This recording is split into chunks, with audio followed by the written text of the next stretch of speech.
আমাদের হাওড়ায় বইমেলা হচ্ছে। বইমেলা মানে আমার কাছে একটা আলাদা একটা অনুভূতি। বই পড়তে আমি খুব ভালোবাসি। আর তাই বইমেলা গেলেই মনটা যেন ভরে যায় আনন্দে।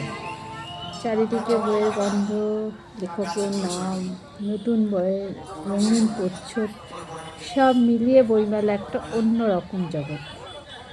এবার বইমেলায় গিয়ে অনেক বই কিনেছি। গল্প, উপন্যাস, অনুপ্রেরণামূলক বই। যেটা চোখে পড়েছে সেটাই মন ছুঁয়ে গেছে। সব বইগুলোকে হাতে নিয়ে দেখেছি। বহুদিন যে বইগুলো পড়ার ইচ্ছে ছিল, হঠাৎ করে সেই বইগুলো দেখতে পেয়ে খুব ভালো লাগলো। নিয়েও ফেলেছি অনেকগুলো বই। বইমেলায় ঘুরে ঘুরে বিভিন্ন স্টল দেখা, নতুন লেখকদের বই খোঁজা, বই উল্টে দেখা, এই ছোটো ছোটো মুহূর্তগুলো বইমেলাকে এক বিশেষ করে তোলে। ব্যস্ত জীবনের মাঝে বইয়ের পাতায় একটু হারিয়ে যাওয়ার সুযোগ এনে দেয় এই মেলা। এই মহাভারত বইটা মানে বিশাল মোটা। এই তিতলিও যেমন তার পছন্দসই বইগুলো খুঁজে খুঁজে দেখছে, আর আমিও। আমার সব থেকে ভালো লাগে বই উল্টানো। নতুন বইয়ের যে একটা নতুন গন্ধ, সেটা কোনো পারফিউমে পাওয়া যায় না। এক আলাদা রকম গন্ধ, মন ভরে যায় নতুন বইয়ের গন্ধে। তো যাই হোক, বেশ অনেক বই দেখতে পেয়ে সেগুলো খুঁজে পেলাম। অনেক দিনের অনেক পুরনো পুরনো বই যেগুলো ইচ্ছা করে পড়ার ইচ্ছা ছিল কিন্তু খুঁজে পাচ্ছিলাম না, ওইখানে গিয়ে পেলাম। অনেকগুলো বই কিনেছি। আর তার সাথে উপরি পাওনা ছিল এই অনুষ্ঠান। কি সুন্দর ছোট ছোট বাচ্চা বাচ্চা মেয়েরা অনুষ্ঠান করছে, সেই প্রোগ্রামগুলো দেখলাম। তারপরে সারেগামাপার একজন এসেছিলেন, তো সেই প্রোগ্রাম অনুষ্ঠানগুলো আমরা দেখলাম। তো যাই হোক, এই ব্লগে আমি আপনাদের সঙ্গে আমার বই মেলার অভিজ্ঞতা, বই কেনা, বইগুলো শেয়ার করেছি। যারা বই ভালোবাসেন তাদের জন্য এই মেলা অবশ্যই একবার ঘুরে দেখার মতন জায়গা। আর যারা সত্যি বই মানে বই পছন্দ করেন তারা তো অবশ্যই বই মেলায় যান।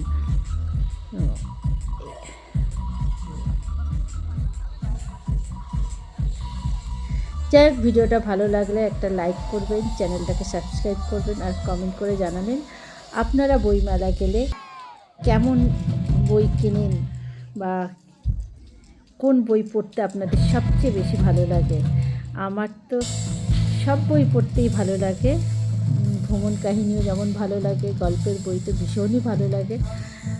যাই হোক, আজকের ব্লগটা এখানে শেষ করলাম। সবাই খুব ভালো থাকবেন, সুস্থ থাকবেন। আবার দেখাবেন নেক্সট ভিডিওটার জন্য। টাটা। আর আমি প্রোগ্রামটা শেষ পর্যন্ত দেখতে থাকি।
এই দুটো বই আমি কিনেছি। একটা ভারতের মন্দির তীর্থ, এখানে ভারতের যত মন্দির আছে সেই সব মন্দির লেখা, আর একটা ভ্রমণ কাহিনী। আর এই বইগুলো তিতলি কিনেছে। আরও কিছু বই কালকে নতুন আসবে, সেগুলো আবার কালকে যাব কিনতে।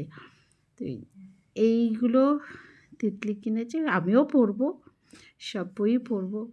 তো এই হলো আমাদের কেনাকাটি।